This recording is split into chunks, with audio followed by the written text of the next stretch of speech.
En 78 años de vida, jamás pensé que mis propios hijos intentarían asesinarme por dinero, pero ese mensaje en la playa me salvó la vida. Antes de continuar, suscríbete al canal, activa la campanita porque todos los días tenemos nuevas historias. Deja tu like y cuéntanos en los comentarios desde qué ciudad nos estás viendo. Me llamo Joaquín Morales Serrano, tengo 78 años y lo que voy a contarles cambió mi vida para siempre. Era el 15 de julio de 2023, un sábado perfecto de verano en las playas de Valencia. Hacía 2 años que había enviudado desde que perdí a mi querida Rosa en septiembre de 2021 y mis hijos, Sergio, Cristina y Raquel, habían insistido en que pasáramos el día juntos como familia. Debo confesar que me emocioné. Desde la muerte de Rosa, mis relaciones familiares se habían vuelto más distantes. Sergio tenía 55 años y siempre parecía ocupado con sus negocios. Cristina, de 52, vivía absorta en su mundo de lujos. Y Raquel, la menor con 48 años, apenas me visitaba.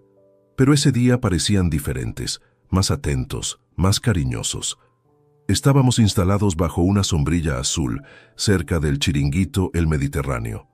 El mar estaba tranquilo, las gaviotas volaban en círculos, y yo observaba a las familias disfrutar del día. Mis hijos charlaban animadamente sobre sus vidas, sus trabajos, y por primera vez en mucho tiempo me sentía parte de algo. Fue entonces cuando sonó mi teléfono. Las 14:47 horas exactamente. Un número desconocido. Normalmente no contesto llamadas de números que no reconozco, pero algo me impulsó a mirar el mensaje que acababa de llegar. Sal discretamente, no digas nada a tus hijos. Sentí un escalofrío que no tenía nada que ver con la brisa marina. ¿Quién podía enviarme algo así? ¿Y por qué específicamente mencionar a mis hijos? Miré a Sergio, Cristina y Raquel, que seguían conversando como si nada hubiera pasado, pero ahora sus risas me sonaban extrañas, casi forzadas. El teléfono vibró otra vez. Otro mensaje del mismo número. Es urgente. Tu vida depende de ello. Estoy en el aparcamiento, coche rojo. Confía en mí. Mi corazón comenzó a latir con fuerza. Durante toda mi vida he sido un hombre precavido, pero también he aprendido a confiar en mi instinto. Y mi instinto me gritaba que algo estaba terriblemente mal. Me siento un poco mareado, mentí, levantándome lentamente de la tumbona. Creo que ha sido demasiado sol. Voy a dar un paseo corto para refrescarme. Sergio se incorporó inmediatamente. ¿Quieres que te acompañe, papá? No, respondí con una sonrisa que esperaba pareciera natural. Solo necesito caminar un poco. Volveré enseguida. Cristina me miró con lo que parecía preocupación genuina. Ten cuidado, papá, no te alejes mucho. Caminé hacia el aparcamiento con pasos que intentaba que fueran casuales, pero mi mente corría a 1000 por hora. ¿Quién sabía que estaba aquí? ¿Quién conocía a mis hijos lo suficiente como para enviarme una advertencia tan específica? Entonces la vi. Una mujer de aproximadamente 35 años, cabello castaño recogido en una cola, esperaba junto a un Seat León rojo. Sus ojos mostraban una mezcla de nerviosismo y determinación que reconocí inmediatamente. «¿Nerea?», susurré, incrédulo. Nerea Jiménez Castro trabajaba como empleada doméstica en casa de Sergio desde hacía 8 años. La conocía bien, era una mujer responsable y discreta, madre soltera de una niña llamada Valeria de 8 años. Siempre había mostrado respeto hacia mí, y yo, a cambio, me había asegurado de que Sergio la tratara bien y le pagara un salario justo. «Don Joaquín», dijo con voz temblorosa, «gracias por venir. Sé que esto debe parecerle muy extraño, pero necesito que me escuche con atención. Su vida está en peligro». El mundo pareció detenerse a mi alrededor. El ruido de los niños jugando en la playa, el sonido de las olas, el murmullo de las conversaciones. Todo se desvaneció mientras procesaba sus palabras. «¿De qué estás hablando, Nerea?». Ella miró nerviosamente hacia la playa, donde mis hijos seguramente se preguntaban por qué tardaba tanto. «No podemos hablar aquí. Súbase al coche, por favor. Tengo algo que enseñarle». Mi instinto me decía que confiara en ella. Durante 8 años, Nerea había demostrado ser una persona íntegra y leal.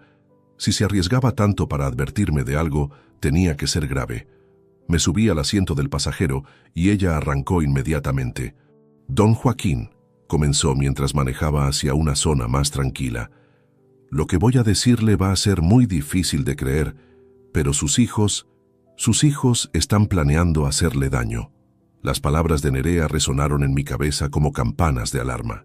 Mis hijos, planeando hacerme daño. Era imposible de creer, pero la seriedad en su rostro me obligó a escuchar. Detuvo el coche en una zona industrial apartada, lejos de miradas curiosas. Con manos temblorosas, sacó su teléfono móvil. «Don Joaquín, trabajo en casa de Sergio desde 2015. Ayer, mientras limpiaba su despacho, encontré unos papeles que me hicieron sospechar. Pero lo que descubrí después...» Su voz se quebró. Tomé fotografías como prueba. Deslizó la pantalla y me mostró la primera imagen. Era un documento bancario con mi firma, pero yo no recordaba haberlo firmado jamás. «¿Reconoce esta firma, don Joaquín?» Examiné la pantalla con detenimiento. Era indudablemente mi letra, mi rúbrica característica, pero algo me perturbaba profundamente. La fecha indicaba el 8 de julio de 2023, apenas una semana atrás. «Sí, es mi firma, pero...» Intenté recordar. «Espera, fue el día del asado en casa de Sergio. Me pidieron firmar varios papeles, dijeron que eran trámites rutinarios para el seguro médico familiar». Nerea asintió gravemente. «Eso pensé. Pero mire qué documento firmó realmente». Amplió la imagen. Mis ojos se abrieron con horror. No era ningún seguro médico.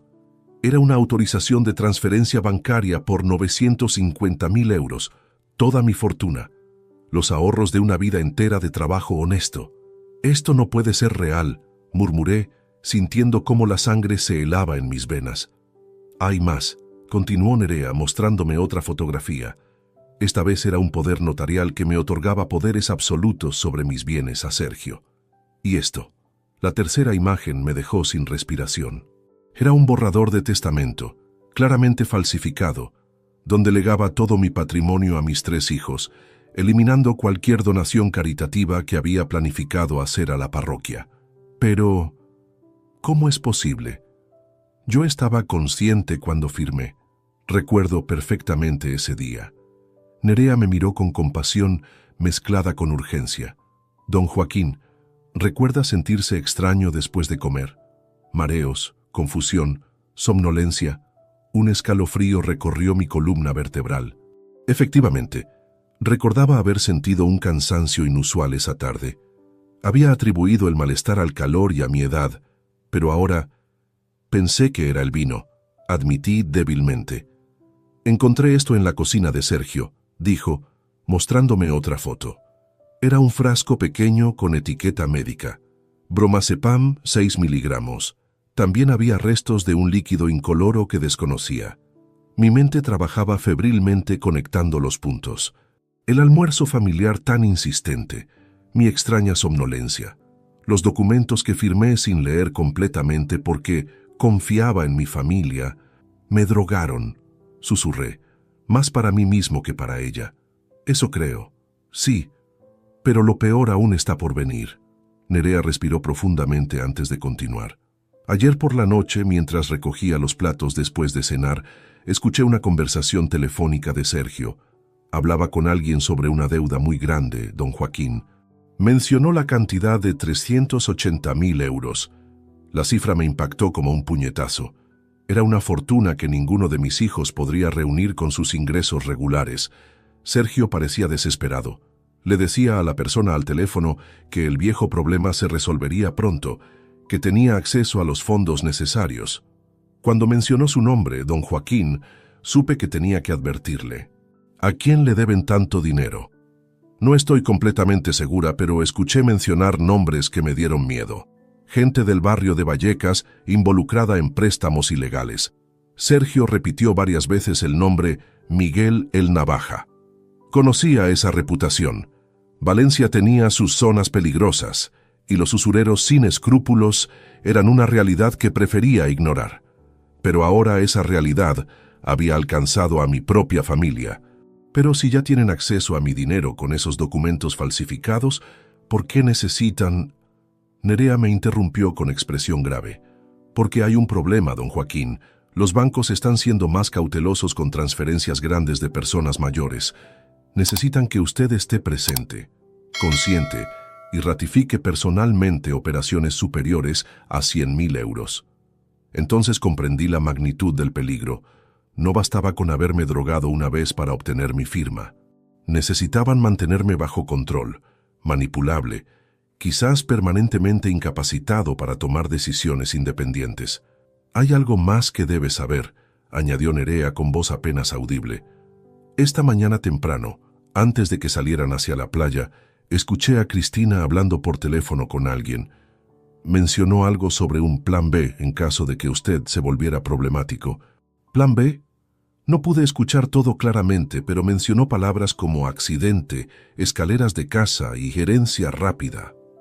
El horror de la situación me golpeó con fuerza total. Mis propios hijos, la sangre de mi sangre, no solo planeaban robarme. Estaban dispuestos a eliminarme si era necesario. Por eso le envié el mensaje, don Joaquín. Ayer por la noche llamé a la policía y les expliqué todo. Están investigando, pero necesitan más pruebas. Hoy temprano me dijeron que vendrían a registrar su casa esta tarde. ¿La policía está involucrada? Sí. El inspector Tomás Guerrero Sánchez está a cargo del caso. Él fue quien me sugirió advertirle discretamente cuando salieran juntos hoy. La policía ya está en camino hacia su domicilio para ejecutar una orden de registro. Mi mente trataba de procesar toda esta información abrumadora. En menos de una hora había pasado de disfrutar un día familiar en la playa a descubrir que mis hijos planeaban drogarme, robarme y posiblemente matarme.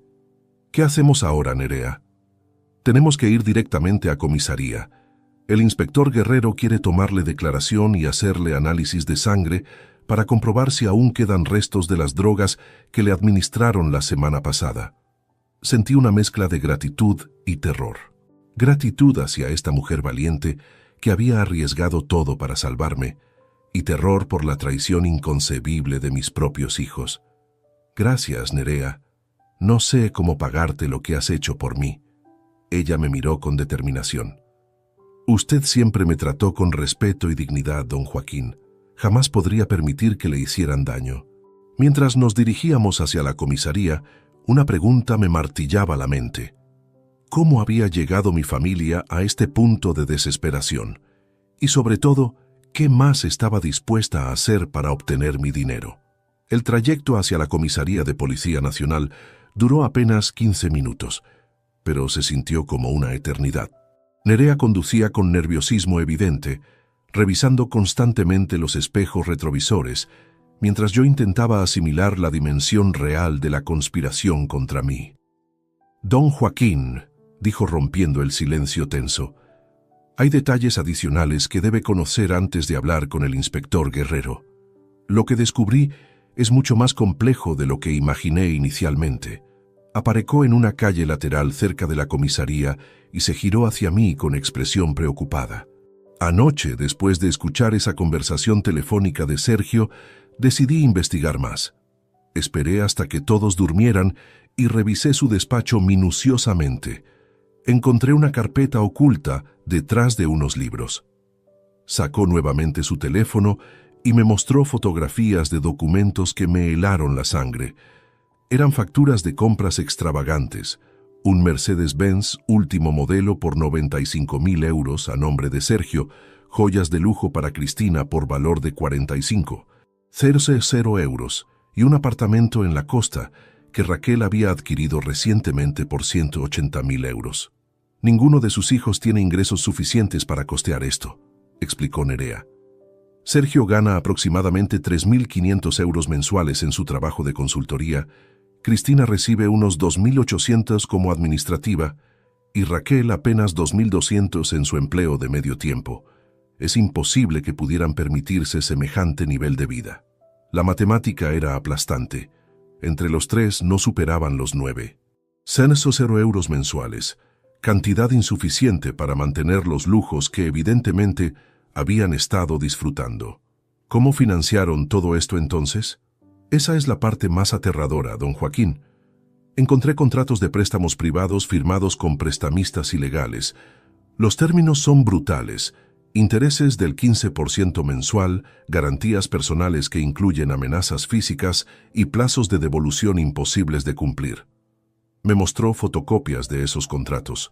Los nombres de los acreedores me resultaban desconocidos, pero las cantidades eran astronómicas. Sergio debía 150.000 euros, Cristina 120.000 y Raquel 110.000. En total, 380.000 euros de deuda con personas que, según las cláusulas del contrato, no dudarían en usar métodos violentos para recuperar su dinero. Y este tal Miguel el Navaja, según lo que pude investigar discretamente, es el líder de una organización dedicada al préstamo usurario en los barrios marginales de Valencia y Madrid. Tiene antecedentes penales por extorsión, amenazas graves y lesiones. Sus métodos de cobranza son conocidos por su brutalidad. Un escalofrío recorrió mi espina dorsal. Mis hijos no solo habían caído en las garras de prestamistas sin escrúpulos, sino que habían elegido a uno de los más peligrosos de la región. ¿Cuándo vencían estos préstamos? Nerea revisó sus fotografías. El plazo final era el 20 de julio de 2023, es decir, dentro de 5 días. Si no pagaban la totalidad, las consecuencias serían severas. Ahora entendía la desesperación que había motivado su plan. No tenían alternativa, o conseguían mi dinero inmediatamente, o enfrentarían represalias que podrían incluir violencia física, daño a sus propiedades o peor aún. Pero hay algo más perturbador que encontré, continuó Nerea con voz temblorosa. Una conversación registrada en el teléfono de Sergio que aparentemente olvidó borrar. Reprodujo un audio de mala calidad, pero suficientemente claro para comprender el diálogo. Era la voz de Sergio hablando con un hombre de acento madrileño. Miguel, necesito más tiempo. El viejo es más desconfiado de lo que pensábamos. No hay más tiempo, Sergio. ¿Sabes cuáles son las reglas? 380.000 euros antes del jueves, o empezamos con los correctivos. Tengo un plan. Mi padre tiene casi 1 millón guardado. Solo necesito que esté cooperativo. ¿Y si no coopera? Hubo una pausa larga antes de que Sergio respondiera con frialdad que me destrozó el corazón. Entonces tendremos que acelerar su partida. Un accidente doméstico, algo natural para un hombre de su edad. La herencia se procesaría en semanas. Las lágrimas comenzaron a brotar de mis ojos. Escuchar a mi propio hijo planificar mi muerte con tal frialdad era más doloroso que cualquier traición financiera. ¿Cuándo grabaste esto? Anteayer por la noche. Sergio habló desde el jardín, creyendo que nadie lo escuchaba, pero dejó la ventana de su dormitorio abierta y su teléfono estaba conectado a un grabador automático que usa para sus reuniones de trabajo. ¿Los otros están al tanto del plan? Completamente. Encontré mensajes de WhatsApp entre los 3 hermanos coordinando los detalles. Cristina había investigado sobre medicamentos que podrían simular un ataque cardíaco natural. Raquel había consultado discretamente con una funeraria sobre procedimientos de cremación rápida. La magnitud de su conspiración me abrumaba. No era una decisión impulsiva, motivada por la desesperación financiera. Era un plan meticulosamente elaborado, donde cada hermano tenía responsabilidades específicas para asegurar mi eliminación y el acceso inmediato a mi herencia. ¿Qué tipo de drogas usaron conmigo la semana pasada? Según lo que encontré, una combinación de bromazepam, un ansiolítico poderoso, mezclado con un derivado líquido conocido como cetrolum. Esta segunda sustancia produce confusión temporal, pérdida de memoria a corto plazo y una sensación de confianza excesiva que hace que las víctimas firmen documentos sin cuestionarlos. ¿Dónde consiguieron esas sustancias? Cristina trabaja en una empresa farmacéutica. Tiene acceso a medicamentos controlados y conoce sus efectos. Aparentemente había estado preparando esta mezcla durante semanas. El puzzle comenzaba a completarse. No había sido coincidencia que me invitaran a ese almuerzo familiar, ni que insistieran tanto en que probara el vino especial que habían comprado para la ocasión. Todo había sido calculado para incapacitarme temporalmente y obtener mi firma en documentos que no recordaba haber leído completamente. Nerea, ¿por qué decidiste arriesgarte tanto para ayudarme? Podrías haber simplemente renunciado y buscado otro empleo. Ella me miró con una mezcla de determinación y emoción. Don Joaquín, usted fue la única persona que me trató con dignidad cuando más lo necesitaba. Cuando Valeria nació y me convertí en madre soltera, usted se aseguró de que Sergio me diera permiso de maternidad pagado. Cuando mi hija estuvo enferma el año pasado, usted personalmente pagó las facturas médicas sin que yo se lo pidiera. Sus palabras me conmovieron profundamente. Además, continuó, si permitía que lastimaran a una persona tan buena como usted, ¿qué tipo de ejemplo sería para mi hija? Algunos principios valen más que cualquier empleo. Mientras nos dirigíamos finalmente hacia la entrada de la comisaría, una certeza terrible se asentó en mi mente. La familia que había amado y protegido durante décadas estaba dispuesta a asesinarme por dinero. Y si no actuaba inmediatamente, dentro de 5 días podría estar muerto. Mientras esperábamos en la sala de la comisaría a que el inspector Guerrero nos atendiera, mi mente comenzó un viaje doloroso hacia el pasado. Las revelaciones de Nerea habían abierto una herida profunda, pero también me obligaron a reexaminar los últimos 2 años de mi vida con una claridad devastadora. Todo comenzó el 23 de septiembre de 2021. Rosa, mi compañera de 52 años de matrimonio, falleció tras una batalla de 6 meses contra el cáncer de páncreas. Recuerdo vívidamente cómo mis hijos se comportaron durante esos días finales. Atentos, cariñosos, aparentemente devastados por la pérdida inminente de su madre. Pero ahora, con esta nueva perspectiva, ciertos detalles que había interpretado como amor filial adquirían un significado siniestro. Durante las últimas semanas de vida de Rosa, Sergio había insistido repetidamente en conocer los detalles financieros familiares. Decía que era importante estar preparado para ayudarme con los trámites burocráticos después del funeral. Cristina había sido quien más preguntaba sobre mis ahorros y planes de jubilación. «Papá, queremos asegurarnos de que tengas todo lo que necesitas», repetía constantemente. En aquel momento, interpreté su insistencia como preocupación genuina por mi bienestar futuro. Raquel, la menor, había sido más sutil. Se ofrecía a acompañarme a citas médicas y reuniones bancarias, siempre con la excusa de apoyar a papá en estos momentos difíciles. Nunca sospeché que estaba memorizando información sobre mis cuentas e inversiones. Los primeros meses después del funeral fueron los más oscuros de mi existencia. La casa se sentía vacía, silenciosa, llena de recuerdos que me ahogaban. Rosa había sido mi ancla, mi razón de levantarme cada mañana. Sin ella, me sumergí en una depresión profunda que casi me consume. Fue entonces cuando encontré refugio en la fe. La parroquia de San Miguel se convirtió en mi santuario. Padre Antonio Romero Gil, un hombre sabio de 65 años, me acogió con comprensión y paciencia. Comencé asistiendo a misa dominical, luego a los servicios entre semana y finalmente me convertí en un feligrés diario. «Don Joaquín», me decía el padre Antonio, «el dolor que siente es la otra cara del amor que compartió con Rosa.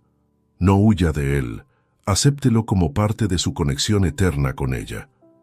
Sus palabras me consolaron y gradualmente encontré paz en la oración, en la meditación, en la sensación de formar parte de algo más grande que mi propio sufrimiento.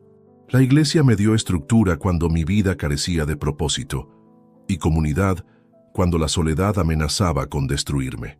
Durante este período de renovación espiritual, mis hijos intensificaron sus visitas. Al principio me emocioné pensando que finalmente habíamos desarrollado los vínculos familiares que Rosa siempre había deseado. Sergio venía los martes por la tarde, Cristina los jueves y Raquel los sábados. Parecía una rutina perfecta de apoyo familiar. Pero ahora, recordando esas visitas con nueva perspectiva, reconocía patrones inquietantes. Siempre preguntaban sobre mi salud de manera específica. ¿Tomaba medicamentos? ¿Tenía dificultades para recordar cosas? ¿Había considerado establecer un poder legal para emergencias médicas? Las preguntas sobre dinero eran constantes pero disfrazadas de preocupación. Papá, ¿has pensado en consolidar tus ahorros en una sola cuenta para simplificar la gestión? ¿No sería más conveniente tener acceso online a tus fondos? ¿Has actualizado tu testamento después de la muerte de mamá? Sergio había sido particularmente insistente sobre este último punto. En enero de 2022, apenas 4 meses después del funeral, me presionó para visitar al notario por precaución. En aquel momento cedí porque parecía una sugerencia sensata de un hijo responsable. Recordaba vívidamente esa visita notarial. Sergio me acompañó y permaneció presente durante toda la consulta. El notario, el señor García Valdés, había preparado varios documentos que, según Sergio, modernizarían mis disposiciones testamentarias y protegerían mi patrimonio. Firmé todo confiadamente, creyendo que estaba asegurando el futuro de mis hijos.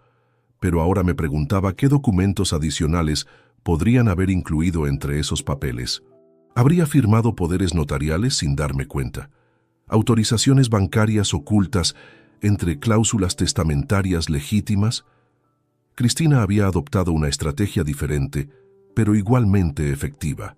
Se presentaba como la administradora familiar oficiosa, ofreciéndose a manejar mis facturas mensuales y trámites burocráticos. Papá, déjame ayudarte con estas cosas aburridas. Tú concéntrate en recuperarte emocionalmente. Gradualmente, ella había asumido control sobre varios aspectos de mi vida financiera diaria. Pagaba mis servicios públicos, manejaba correspondencia bancaria y se encargaba de renovar seguros y suscripciones. En retrospectiva, esto le había dado acceso completo a información sobre mis recursos económicos. Raquel había elegido la aproximación más sutil y manipulativa. Se enfocaba en mi estado emocional, presentándose como la hija comprensiva que mejor entendía mi dolor. Papá, sabes que puedes confiar en mí con cualquier preocupación. Los hermanos mayores a veces no entienden, pero yo siempre estaré aquí para ti. Sus visitas incluían largas conversaciones sobre Rosa, memorias compartidas y planes para honrar su legado. Durante estas charlas íntimas, Raquel extraía información sobre mis intenciones caritativas, mis deseos de donar a la parroquia y mis planes para el futuro. Ahora comprendía que cada hijo había desarrollado una especialidad dentro de su conspiración. Sergio manejaba los aspectos legales y notariales, Cristina controlaba la administración financiera cotidiana y Raquel manipulaba mi estado emocional para mantenerme vulnerable y confiado. El cambio más significativo había ocurrido en los últimos 6 meses. Sus visitas se volvieron más frecuentes, pero también más tensas. Notaba intercambios de miradas entre ellos, conversaciones que se interrumpían abruptamente cuando entraba en la habitación y un nivel de estrés que no sabía cómo interpretar. En junio de 2023, Sergio había sugerido esas reuniones familiares regulares en su casa. Papá, ahora que estás mejor emocionalmente, deberíamos pasar más tiempo juntos como familia. Mamá habría querido vernos unidos. Esos almuerzos dominicales en casa de Sergio se convirtieron en eventos semanales que yo esperaba con alegría genuina. Finalmente, parecíamos haber encontrado la armonía familiar que Rosa había soñado. Pero evidentemente, para mis hijos, esos encuentros tenían un propósito completamente diferente: estudiar mis rutinas, evaluar mi estado mental y preparar el terreno para su plan final. El almuerzo del 8 de julio, cuando me drogaron para obtener mi firma, había sido simplemente la culminación de meses de preparación meticulosa. No fue un acto impulsivo de desesperación, sino el resultado de una estrategia cuidadosamente planificada para acceder a mi patrimonio. Mientras permanecía sentado en esa sala de espera, rodeado de carteles sobre seguridad ciudadana y prevención de delitos, una revelación amarga se asentó en mi conciencia. Durante 2 años había confundido manipulación calculada con amor filial. Mi vulnerabilidad emocional tras la muerte de Rosa los había convertido en depredadores, no en consoladores. La fe que tanto me había ayudado a sanar ahora enfrentaba su prueba más difícil. ¿Cómo reconciliar las enseñanzas cristianas sobre perdón y amor familiar con la realidad brutal de que mis propios hijos estaban dispuestos a asesinarme por dinero. Don Joaquín Morales Serrano, adelante por favor. La voz del inspector Tomás Guerrero Sánchez resonó en la sala de espera con autoridad profesional. Era un hombre de aproximadamente 50 años, altura media, complexión robusta y mirada penetrante que inspiraba confianza inmediata. Su uniforme impecable y modales serios me tranquilizaron en medio de la tormenta emocional que atravesaba. Buenos días, inspector. Esta es Nerea Jiménez Castro, quien me alertó sobre la situación. Dije mientras nos dirigíamos hacia su oficina. Señora Jiménez, su llamada de anoche fue muy oportuna.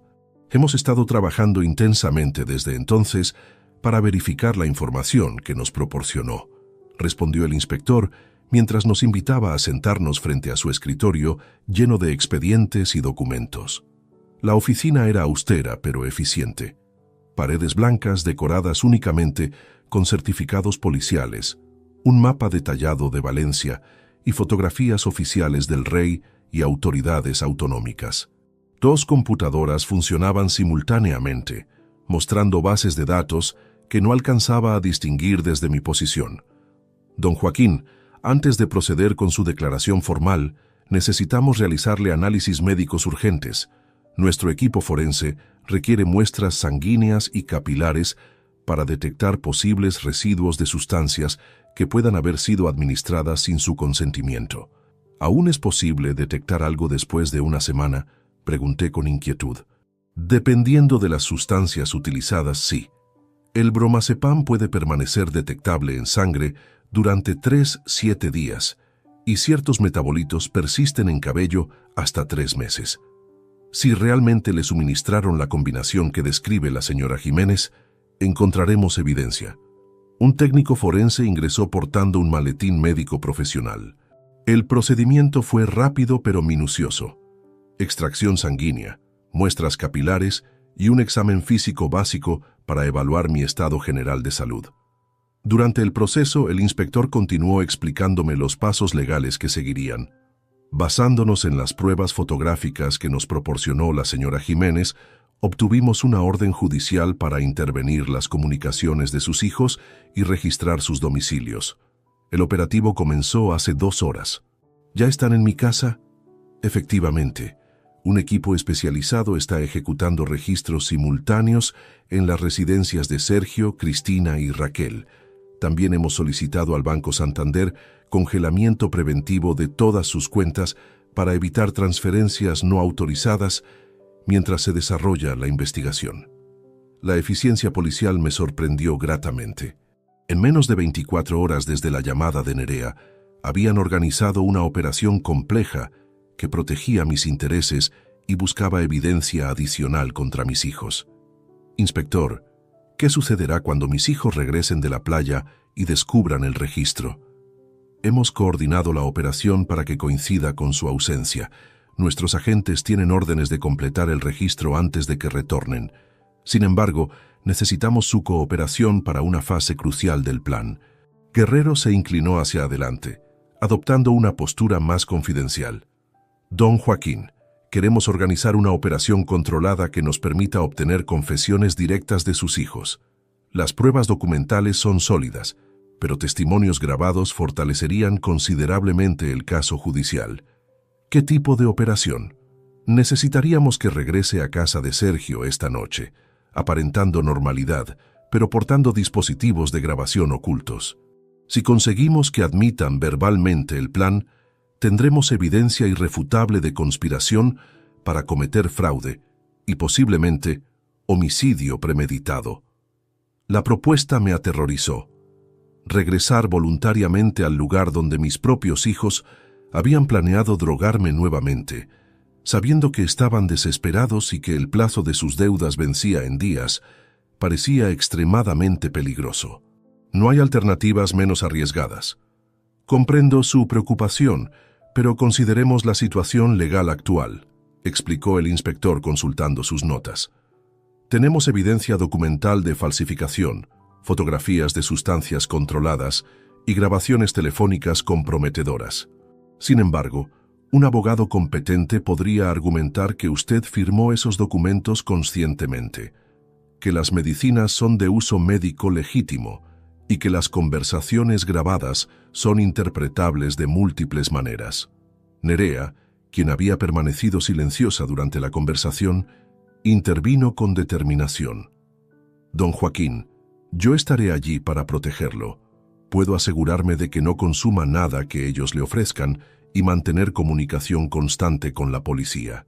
La señora Jiménez tiene razón, confirmó Guerrero.